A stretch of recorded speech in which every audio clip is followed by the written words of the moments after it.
Kecha dazmollash uchun bergan kiyimlarni men dazmolman ya. Qanaqa xotinsan o'zi? Man qilmoqchi edim, faqat uy ishlari bilan ulgurmay qoldim. Qachon bahona qilish yig'ishtirib ish qilishga o'tasan?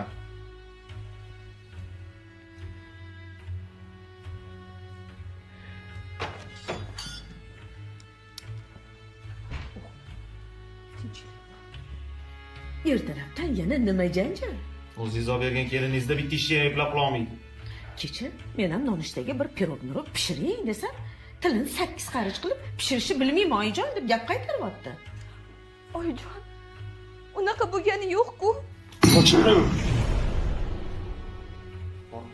ko'zimga ko'rmas biroz qilib qo'yaman bo'lmasa. Bo'yda o'zi kelin degan zot bormi? Hamma o'ylayverib yotibdi. Ovqatlarni ham tayyorlamagandir siz-a? Kerak gullar yo'q qo'ying. Pishiring. Qayoqdanam shuni kelib qilgansiz? Sog'ligini qarang. Ko'rmaysanmi? Assalomu alaykum. Ha, turdingmi? Yaxshi o'tib turdinglar? Xayriyat-ey, turdinglarmi? Ha. Qani Malika e'tiranda to'xlayaptimi hali ham? Ya, kechasi bilan meni mazam bo'lmadi. Uning ustiga bolaga qarab chiqdi. Hozir ertalabdan ishga ketadigan kiyimlarimni ham dazmol qilib qo'ygan ekan.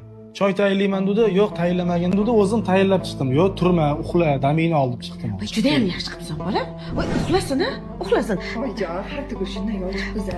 Nimasini aytasan? Mayli, potaqa qilinglar, men ishga borishim kerak. Ha, ishga ketasanmi? Ha, ishga ketaman. Choy ichibsanmi?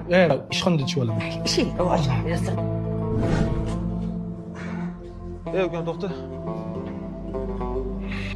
Kechasidan hech ham uxlamaganga o'xshamaysan. Kiyimlaring ham dazmol qilinmagan.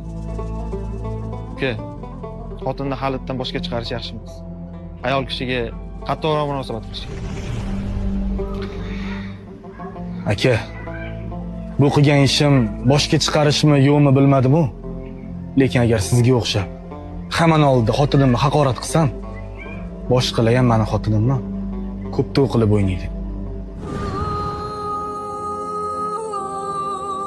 Qanaqa xotinsan o'zi? Bitta ishga eplab qila olmaysan. Ko'zimga ko'rmas biroz qilib qo'yaman bo'lmasa. Hammaning oldida xotinimni haqorat qilsam, boshqalar ham meni xotinimni ko'p-to'q qilib o'ynaydi.